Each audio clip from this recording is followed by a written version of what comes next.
सहेली महिलाओं के लिए सबसे भरोसेमंद औषधि एवं टॉनिक।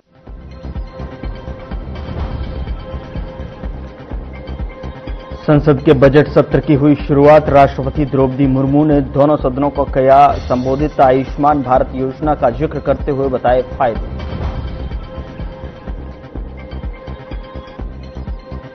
महाराष्ट्र के डिप्टी सीएम अजीत पवार का निधन। सीएम नायब सिंह सैनी ने जताया शोक। विमान हादसे में गई अजीत की जान।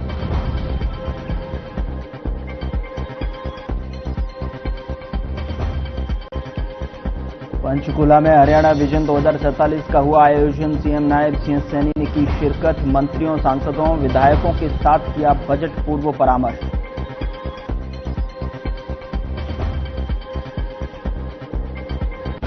चंडीगढ़ में स्कूलों को बम से उड़ाने की मिली धमकी। सूचना के बाद पुलिस प्रशासन ने तुरंत संभाला मोर्चा। जांच में कोई संदिग्ध नहीं आया सामने।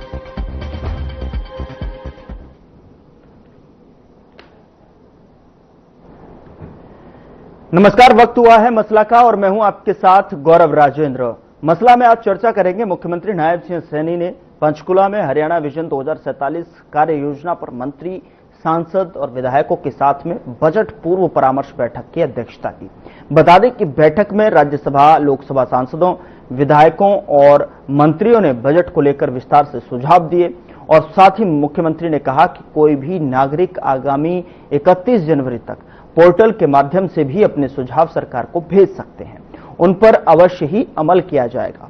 साथ ही उन्होंने कहा कि बजट पूर्व परामर्श की ये बैठकें 6 जनवरी को गुरुग्राम में शुरू की गई थी, जिसका अंतिम चरण संपूर्ण हो गया है और अंतिम चरण संपूर्ण होते ही जो है उन्होंने पोर्टल पर भी आम नागरिकों से सुझाव मांगे हैं। तो वहीं मुख्यमंत्री ने यह भी कहा कि बीते 11 वर्षों में e governance, direct benefit transfer और टेक्नोलॉजी आधारित निगरानी के माध्यम से शासन को और अधिक पारदर्शी बनाया है।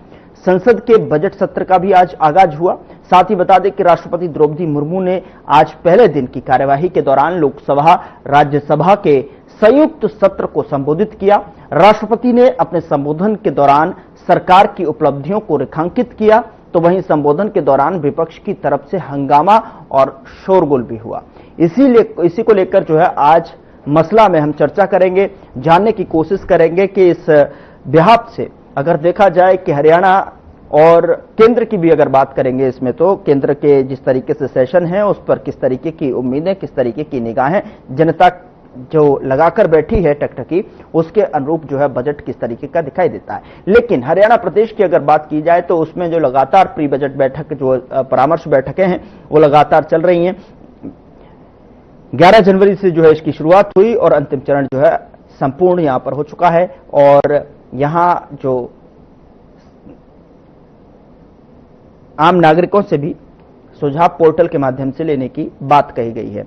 लेकिन जिस तरीके से बजट पूर्व परामर्श से जो बैठकें हैं वो आयोजन हुआ, उसको लेकर किस तरीके की अब जो उम्मीदें हैं बजट से और बजट में जो संदेश होगा, किस तरीके से बजट जो है सर्वहितकारी यहां पर देखने को मिलेगा, ये समझने की कोशिश करेंगे। आज का एक पैनल हमारे साथ जुड़ा हुआ है, सीधा जो है उनके पास रुख करते हैं और चर्चा की शुरुआत करने से पहले उनका परिचय मैं आपसे करा देता हूं। आज हमारे साथ जो है चर्चा में शामिल होने के लिए हमारे साथ सतपाल रोड, प्रवक्ता कांग्रेस की तरफ से अपना पक्ष रखने के लिए जुड़ रहे हैं। सतपाल जी, बहुत बहुत स्वागत है आपका मसला के भीतर। और रविंद्र सागवान, प्रवक्ता बीजेपी की तरफ से अपना पक्ष रखने के लिए जुड़ रहे हैं। बहुत स्वागत है रविंद्र जी आपका भी। और कृष्ण कुटेल हमारे साथ जुड़े हुए हैं, इनेलो से अपना पक्ष रखेंगे। बहुत स्वागत है कृष्ण भाई आपका। लेकिन सबसे पहले जो है रविंद्र जी, आपसे समझने की कोशिश करूंगा, सरकार जो है और खुद जो है मुख्यमंत्री अध्यक्षता करते हुए ये परामर्श बैठकें जो है मंथन लगातार जारी था और ऐसे में जो है पंचकुला में भी देखने को मिला कि किस तरीके से मंत्रियों, विधायकों, सांसदों और तमाम जो बड़े चेहरे जो है वहां पर बैठकर उनसे चर्चा की गई, बजट पूर्व परामर्श बैठक किया गया, मंथन किया गया और आने वाले बजट को लेकर जो उम्मीदें लोगों की, जनता की धरातल पर दिखाई दे रही हैं और जो सरकार खुद स्वयं भी कहती नजर आ रही है मंचों से कि जो ये बजट होगा सर्वहितकारी होगा, सभी लोगों का इसमें ख्याल रखा गया है। युवाओं, रोजगार, महिला और किसान, तमाम वो सुविधाएं, जो चीजें जो लोग टकटकी लगाकर, उम्मीद लगाकर जो बैठे हुए हैं वो इसमें दिखाई देंगी। क्या इस तरीके का बजट जो है इस बार जो है यहां पर देखने को मिलेगा? जो सुझाव एकत्रित किए जा रहे हैं, सुझाव लिए जा रहे हैं, उनका समावेश क्या इस बजट में देखने को मिलेगा? और रही बात पोर्टल की, पोर्टल के माध्यम से आम नागरिकों के सुझावों को कितनी जो है वरीयता दी जाएगी? रविंद्र जी।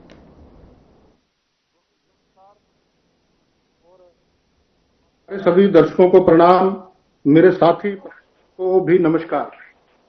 आज संसद के बजट सत्र के अंदर महामहिम राष्ट्रपति महोदया श्रीमती द्रौपदी मुर्मू जी ने आज दोनों सदनों को आज संबोधित किया और उनका जो संबोधन वो विकसित भारत के विजन को सुदृढ़ रूप से प्रस्तुत करता है।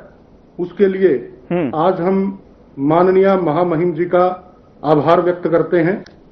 माननीय प्रधानमंत्री जी ने आजादी के 100 साल पूरे होने पर 2047 के अंदर भारत को विकसित राष्ट्र बनाने का लक्ष्य लिया है और हरियाणा के माननीय मुख्यमंत्री जी श्री नायब सिंह सैनी जी ने भी हरियाणा सरकार के विकसित भारत के लक्ष्य को लेकर के ही इस बजट नीति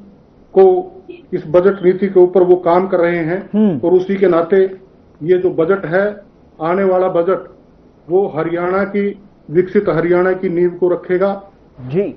2047 में हरियाणा प्रदेश समृद्ध, सशक्त और आत्मनिर्भर रूप से देखकर हरियाणा का एक विजन डॉक्यूमेंट 2047 बनाया गया है।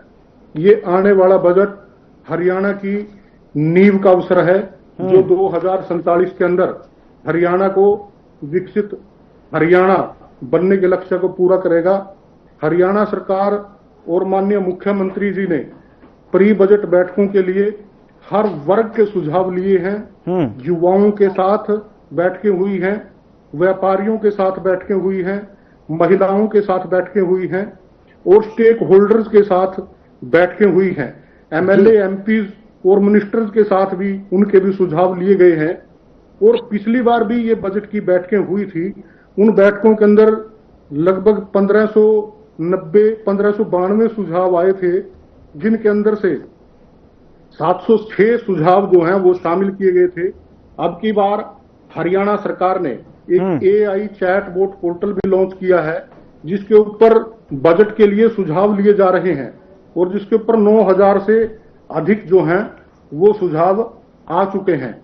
आज हरियाणा जो प्रदेश है, हरियाणा प्रदेश देश का पहला ऐसा राज्य है जहां सबसे ज्यादा बासमती चावल का एक्सपोर्ट होता है। आज हरियाणा राज्य ऐसा राज्य है जहां बुजुर्गों की पेंशन सबसे ज्यादा है। आज हरियाणा राज्य ऐसा राज्य है जहां MSP पर फसलें 24 फसलें सबसे ज्यादा जो हैं वो MSP के ऊपर बिकती हैं। आज हरियाणा के अंदर लाडो लक्ष्मी योजना की शुरुआत हुई है। ऐसे में आने वाला जो बजट है वो हरियाणा की विकास यात्रा को गति देगा और जनता के एक एक रुपए का उपयोग पूरी ईमानदारी से, पारदर्शिता से और हरियाणा की प्रगति के लिए किया जाएगा।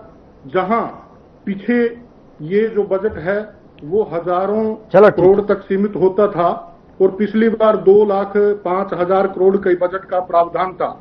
अब की बार जो है वो हरियाणा का बजट 2.25 लाख करोड़ के आसपास जाएगा।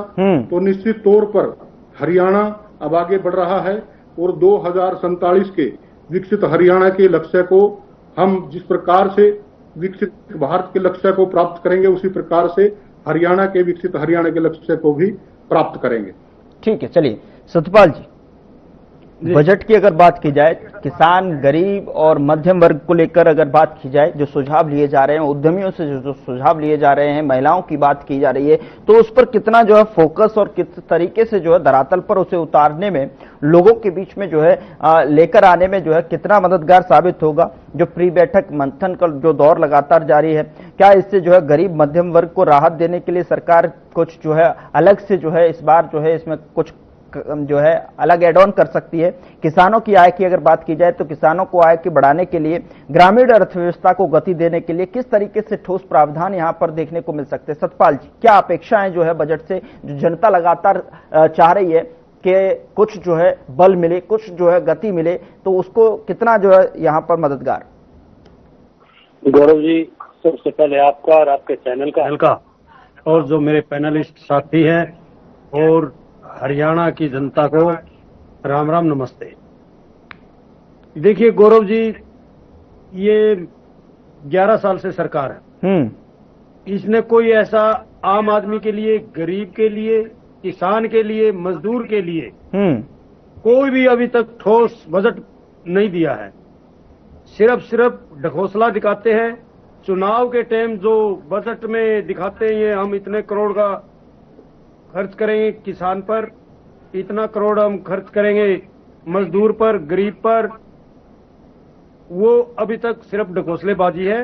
ये झूठी पार्टी है, बजट के नाम से गुमराह करती है लोगों को। और लेकिन सर गुमराह करना एक अलग होता है, प्री बजट को लेकर जो है मंथन करना, यहाँ पर क्या गुमराह करने की दिशा में जो है लोगों को बरगलाना है? क्या लोगों को जो है ये समझ में नहीं आता कि बजट को जो है किस तरीके से जहां यहाँ पर जो बनाने की कोशिश की जा रही है उस पर किस तरीके से काम किया जा रहा है? क्योंकि उसमें तो जो है सुझाव लिए जा रहे हैं और सुझावों का जो है उसमें समावेश यहाँ पर देखने को मिलेगा। सतपाल जी, गौरव जी, सुझाव की बात करता हूँ। सुझाव आम आदमी से नहीं लेते, न किसान से लेते, न व्यापारी से लेते।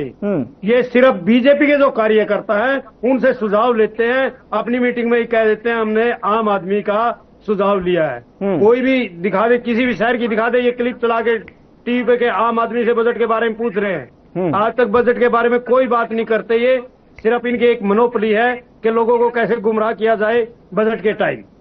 और मैं एक और बात बताना चाहता हूं आपको, बजट के नाम से हजारों करोड़ रुपए आए हैं। जैसे इन्होंने लाडो लक्ष्मी का है, कितने आदमियों को लाडो लक्ष्मी दी है?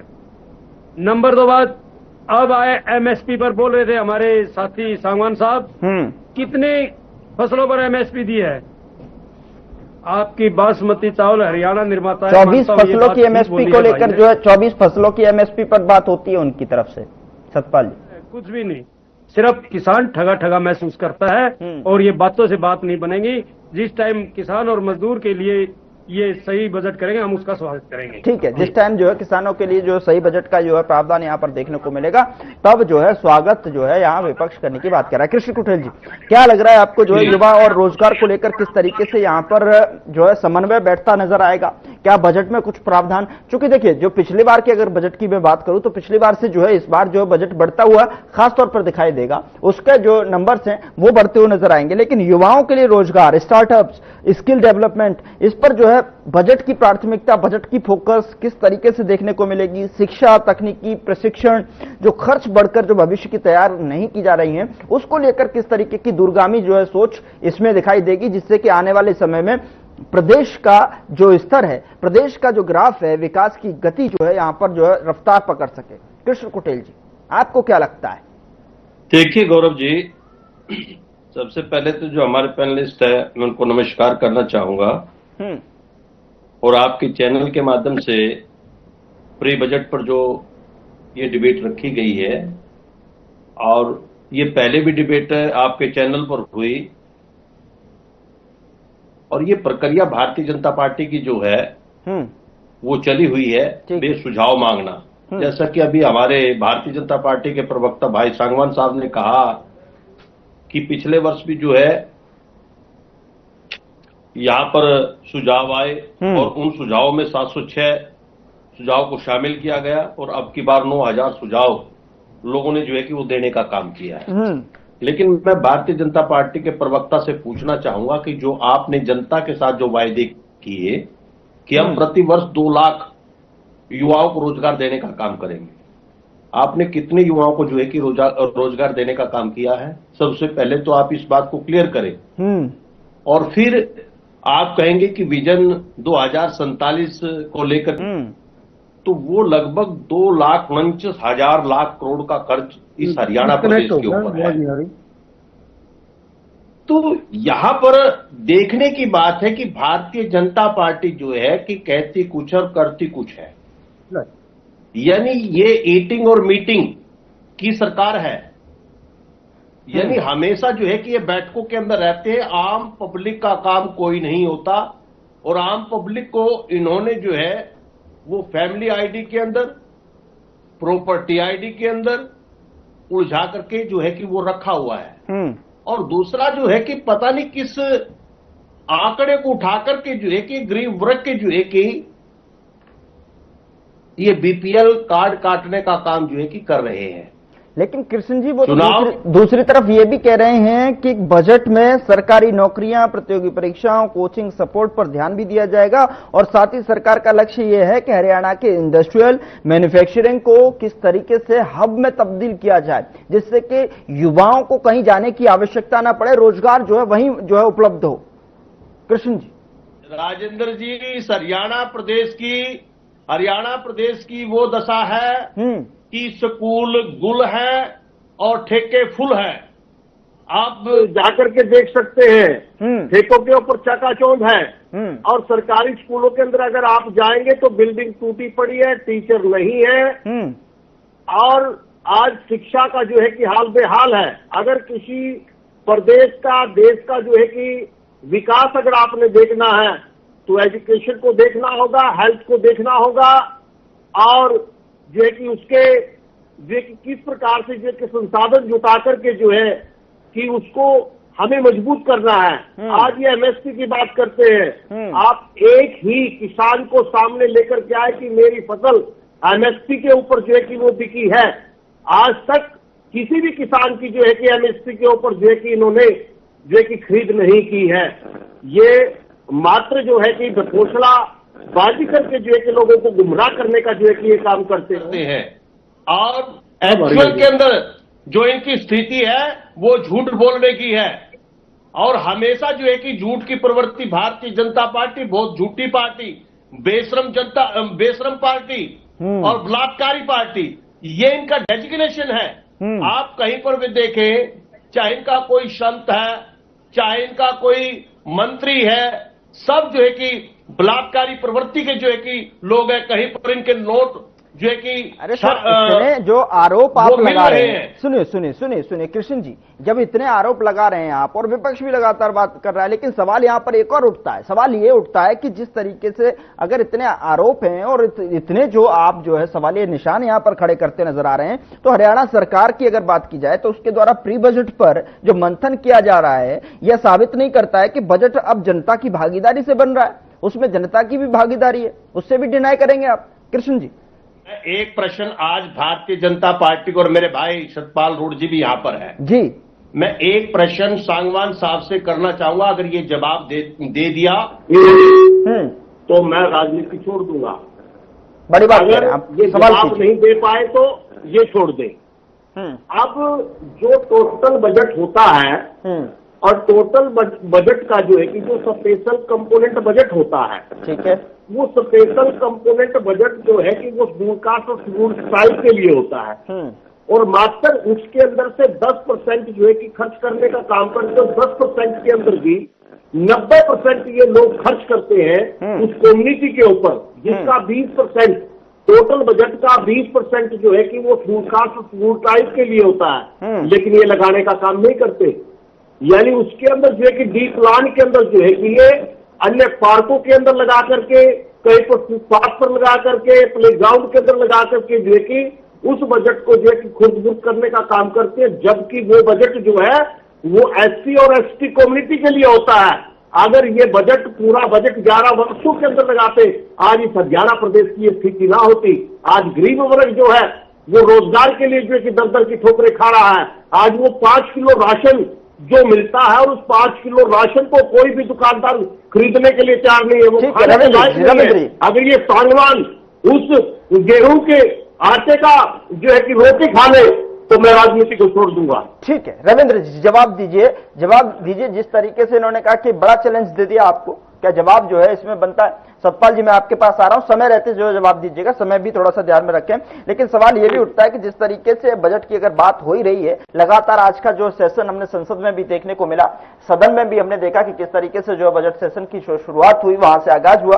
लेकिन अगर प्रदेश की अगर बात की जाए तो ग्रामीण स्तर को लेकर, ग्रामीण इंफ्रास्ट्रक्चर को लेकर, सड़क, बिजली, पानी पर खर्च बढ़ना सरकार की प्राथमिकता दर्शाता है। किस तरीके से इसमें प्राथमिकता के साथ जो है सहभागिता दिखाई देगी? और कृष्ण जी के भी सवाल का जवाब। रविंद्र जी, समय रहते 1 मिनट सर। सतपाल जी, मैं आपके पास आ रहा हूं फिर उसके बाद। बजट होता था, उस बजट के अनुसार कर्ज होता था। हमारा जो बजट है वो 2.25 लाख करोड़ के आसपास जाने वाला है, और हमने कभी भी जो कर्ज की जो तय सीमा होती है उस तय सीमा को कभी भी हमने उसको पार नहीं किया है, हम उसके नीचे ही रहे हैं। हमारा कर्ज बजट के अनुपात में पहले की सरकारों से हमारा कर्ज अनुपात में कम रहा है, और अब हरियाणा देश का पहला राज्य है जहां पर पढ़ी लिखी पंचायतें हैं। आज हरियाणा देश का पहला राज्य है जिसके खिलाड़ी ओलंपिक में सबसे ज्यादा ये कहिए कि आज हरियाणा पक्का लाते हैं, पदक लाते हैं। देश का पहला राज्य है जहां देश का हर 5वां जो जवान है वो सेना में भर्ती होकर देश की सेवा कर सकता है। आज हमारी खिलाड़ियों के प्रति नीति है, आज हमारी देश के जो हमारे सैनिक हैं उनके प्रति नीति है। देश का पहला राज्य है जिसकी पंचायतें पढ़ी लिखी हैं। देश का पहला राज्य है जहां से मारुति और हीरो होंडा बाइक जो है वो सारे देश के अंदर जो पढ़ी लिखी पंचायतें क्या वो बीजेपी ने पढ़ाई है, जहां से 24 फसलें पर बिकती हैं। कांग्रेस के समय में 2-2 रुपए के जो चेक है आपका वो पढ़ा लिखा है कोई सरपंच बना है, अब 11 साल के अंदर 11 साल बनेगी। कांग्रेस के समय में 2-2 रुपए के चेक दिए जाते थे। सतपाल जी कांग्रेस के समय को याद करते हुए 2 रुपए का चेक याद आ जाता है, बताएं जरा। देखिए ये बीजेपी झूठी पार्टी है, ये झूठ का पुलिंदा बांधती है। नहीं, अब देखिए पढ़ी लिखी पंचायतें हैं, पढ़े लिखे लोग हैं, समझदार जनता है। इन्होंने क्या किया है गरीब देखिए मेरे साथी ने किसी ने बोला भाई SC ST का हक है, उसमें साथ में एक चीज और जोड़ो, किसी भी समाज का गरीब आदमी दलित भी है जो भी है, लेकिन उनका हक इस बीजेपी पार्टी ने पार्कों में दिखा दिया। थोड़ा शहर के गेट बना के अपने जैसे डॉक्टर मंगल सैन लिख दिया। ये सिर्फ नाम बदलने में इन्होंने बजट खर्च किया है। इन्होंने कोई भी एक भी सरकार या पंचायत में कोई भी काम दिखा दे। हमारी असंध से और पानीपत सड़क आती है, बला सालवन सीधा, सड़क गड्ढों में है। सड़क पे गड्ढे इतने हैं कि पहले 40 मिनट लगते थे असंध से पानीपत आने के, अब 2 घंटे लगते हैं। कभी सांगवान साहब आपको मौका मिले तो असंध से बड़ा सालों की सड़क पे आना, सड़क आप पे। नंबर 2 बात, एक और इन्होंने जल्दी कंप्लीट कीजिए, टोल लगा दिया प्योंत के पास, सिंगल सड़क पे 2 वे पे। ठीक है, वो लूट कर किसान भी लूटे जाते हैं, गरीब आदमी भी निकलता है, वहां से अमीर भी निकलता है। इंफ्रास्ट्रक्चर को दर्शाएंगे तभी जो है उद्योग बढ़ेगा, उद्योग बढ़ेगा तो उद्योग जो है हरियाणा प्रदेश में आएगा। ठीक है रविंद्र जी 5 सेकंड। देखिए पहले सिर्फ 6 मेडिकल कॉलेज थे। नहीं, ये कह रहे हैं कि गड्ढों में सड़क, अब देश के अंदर 15 मेडिकल कॉलेज, बात बताइए, 3 मेडिकल यूनिवर्सिटी। मैंने इनको बताया है कि यदि इनको सड़कों की डेवलपमेंट देखनी है तो अशोक तंवर जी से बात कर लें। अशोक तंवर जी को कितना समय लगा 152 के ऊपर जाने में। कृष्ण कुटेल वो भी मास्टर प्लान कृष्ण कुटेल सरदार मनमोहन सिंह का था। ठीक है, आपको काम करने का मौका मिला, कब अच्छा मानेगा? स्वास्थ्य, रोजगार, SC के प्रति इनका प्लान क्या है, उनके ऊपर कितना खर्च ये करेंगे और कितना शिक्षा के क्षेत्र के अंदर जो है कि भारतीय जनता पार्टी की सरकार जो है कि वो कारगर साबित होगी। दूसरा जो है कि 11 वर्षों के अंदर पहले तो 11 वर्षों का ब्यौरा दे, इन्होंने जो बजट पेश किए उसके अंदर कितना पैसा जो है इन्होंने खर्च करने का, इससे ज्यादा आगे बढ़ने की इजाजत नहीं दे रहा। सतपाल रॉड जी, रविंद्र सागवान जी, कृष्ण कुटेल जी, बहुत बहुत जो है शुक्रिया चर्चा में शामिल होने के लिए, अपना पक्ष रखने के लिए और बजट पर चर्चा करने के लिए। लेकिन सबसे बड़ा सवाल, जब बजट आएगा उससे पहले जो प्री बजट बैठक है लगातार चल रही है, मंथन लगातार हो रहे हैं, और ऐसे में जो है विधायकों के, मंत्रियों के और जो सुझाव हैं वो भी लिए जा रहे हैं और आम नागरिकों की सहभागिता को दिखाते हुए पोर्टल पर सुझाव भी मांगे जा रहे हैं। लेकिन इसकी सहभागिता किस तरीके से बजट में जो है इसकी झलक देखने को मिलेगी? क्या शिक्षा पर बात होगी, उद्योग पर बात होगी, रोजगार को बात होगी, युवा शिक्षा को लेकर किस तरीके से बजट को जो है बांटा जाता है, कितना जो है बजट बढ़ाया जाता है, उसको जो है बजट में देखने वाली बात होगी। फिलहाल मसला में इतना ही। नमस्कार।